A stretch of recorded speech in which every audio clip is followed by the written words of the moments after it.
Hey fam, we're back and it is time for week 3 of SMAUGUST 2021. I'm psyched, I'm pumped, and I have a ton of energy because the Pokemon Presents I watched this morning that I recorded this video was super hype, and I can't wait for Arceus and even the Diamond and Pearl remakes, but that can wait. We'll probably make some kind of video about the new announcements, or you can tune into my streams on Twitch to get my opinions live, but for now, we are going to be dealing with more dragons. We've got 6 new non-Pokemon dragons for days 13 through 18, and 1 new dragon-type Fakemon for the Maza region. The majority of you, from what I could tell in the comments, were fine with the Pokemon going at the end of the video to keep the prompts chronological, so that's what we'll do today. And with that, we're going to jump right on in with day 13's prompt. Tropical. I'm certainly not the only person living in a temperate climate who romanticizes equatorial living. I love the heat, I love to swim, and I especially love me a good fruity drink. But more than that, I love the sheer diversity of the exotic animals indigenous to a tropical ecosystem. I wanted a little of all of these things to show through in my tropical dragon, and I actually worked backwards from a coconut. I love pina coladas. They're just... gotta be one of the best drinks of all times. So I pictured a small, cute, energetic, but relaxed looking little dragon who loves coconut so much that it often gets stuck inside them as it eats. For visual reference to inspire the anatomy of the dragon, I looked at 2 of the most iconic tropical animals, rainbow macaws and iguanas. I feel like for someone who lives in a part of the world where the most interesting looking bird is a cardinal, a rainbow macaw looks to be from a whole other reality. And iguanas, well, they're pretty draconic to begin with. Just the right level of doofy looking, cute, and fierce. The colors, obviously, were inspired primarily by the macaw, and they really do give this guy a very tropical feel. I'm super happy with it, and it makes me smile every time I look at it, and it's exactly what I was picturing in my mind when I came up with the prompt. I didn't actually leave the naming of this particular dragon up to Instagram or Twitch, I named it myself. This is Brody. I don't know, it just seemed fitting.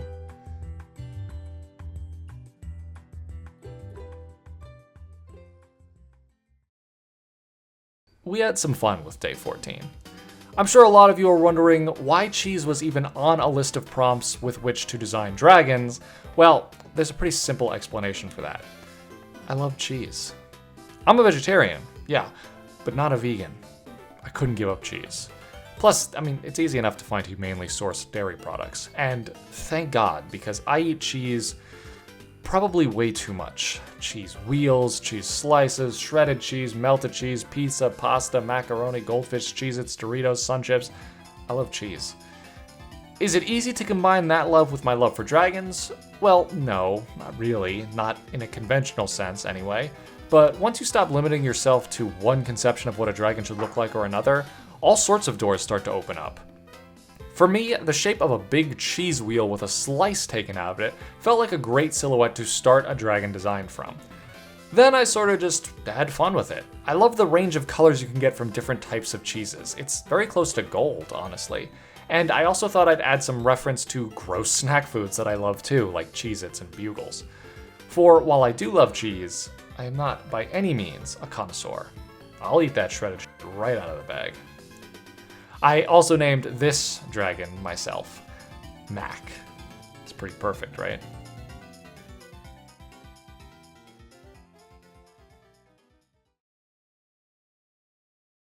Day 15's prompt was virtual. Okay, getting a little abstract with this one. I chose the prompt virtual because, well, I spend about 80% of my waking life in front of a screen. It's a big part of who I am, and I love it. But I wasn't sure quite how I could turn that concept into something dragon-like. The thing is, video game graphics have gotten to the point where drawing a dragon that looks to be in a video game could mean it looks like almost anything.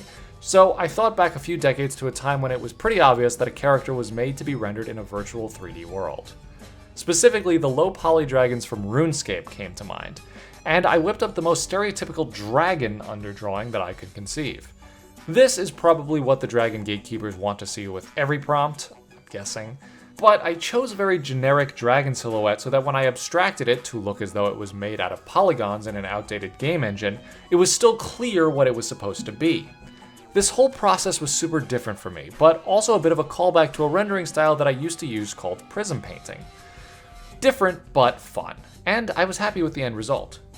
I let Instagram name this one, and while it was the most obvious choice, it does work well. This is Polly.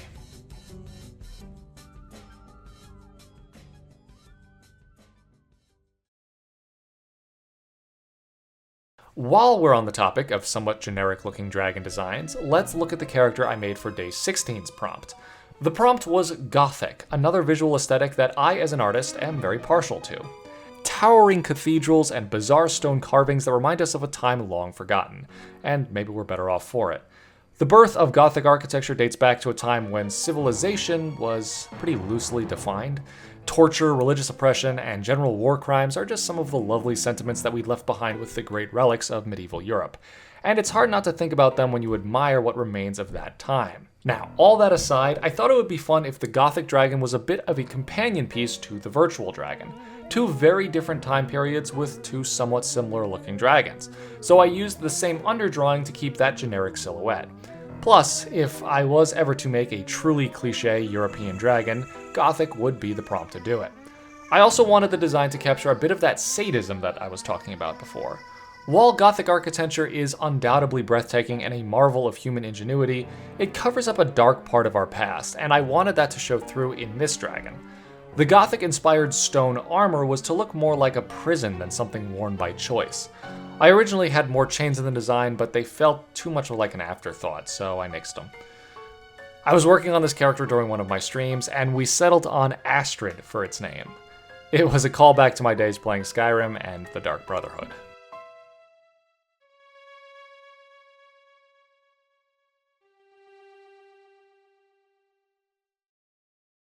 I can already hear people sounding off in the comments of this video. Day 17 isn't a dragon. I hear you guys, I know, but listen, I'm going to be doing this stuff a lot during this month. I hope you can forgive me. The prompt we're looking at in this case is carp. I threw carp on the list for a few reasons. Firstly, I love the fish. They're gorgeous, impressive, and they just feel magical. Second, carps have always felt very draconic for me.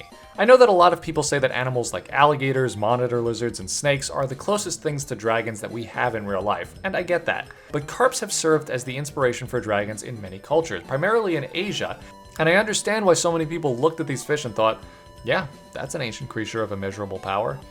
And the third reason why I wanted a carp dragon is to pay tribute to my all-time favorite Pokemon, Magikarp, who, while not a dragon itself, is based on an ancient Chinese legend wherein a humble carp leapt up an entire waterfall to become a dragon. I love that story. It's part of why I love Magikarp so much. So, yes, this dragon doesn't have wings or claws and perhaps can't breathe fire, but are those really the only criteria to consider something a dragon? To me, the great thing about dragons is how hard they are to define. This little guy is a testament to that idea. And Instagram decided that it should be named Yulong after the dragon from the Magikarp myth.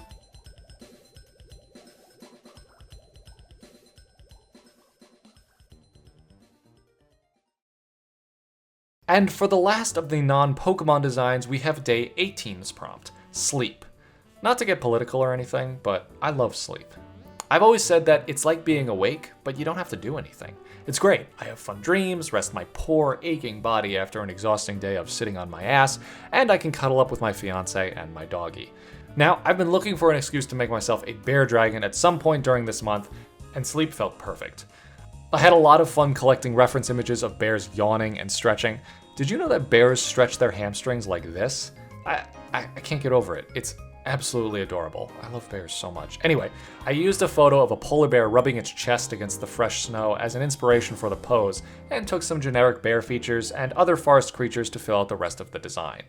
You might say this doesn't look like a dragon, and once again I ask, what should a dragon look like?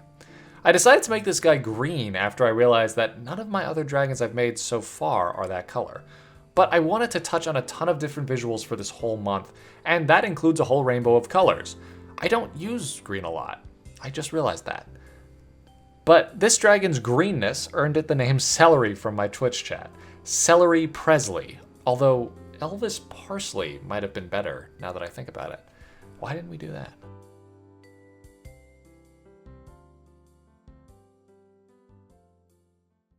What do you guys think of these new dragon designs? It's okay, you can tell me that they're not real dragons. I can take it. But I was really happy with this bunch, and I hope you all like them too.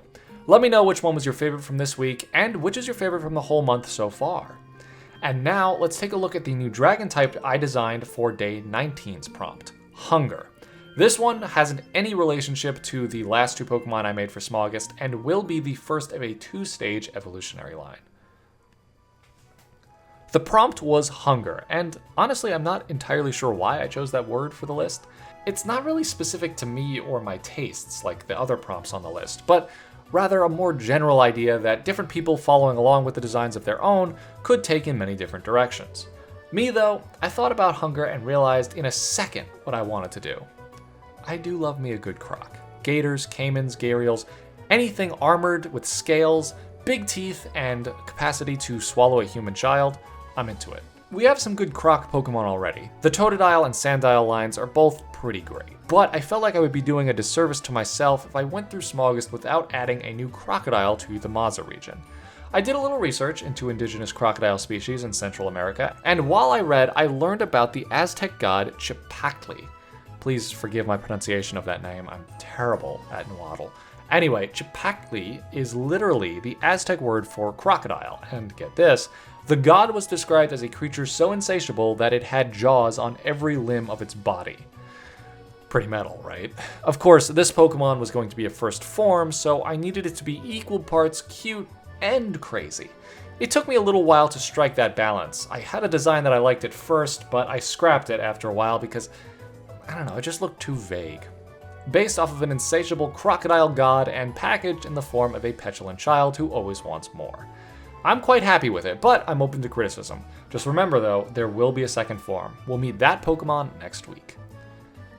Suchip, the Hunger Pokemon. Though small in size, Suchip have an insatiable appetite. Trainers are advised to keep this Pokemon away from their home, as they tend to have trouble discerning edible from inedible objects. Fortunately, their jaws are strong enough to bite through almost anything, and their stomach acids can dissolve solid objects like plastic or even stone. After a particularly large meal, Suchip will fall dormant until whatever they've eaten has been fully digested.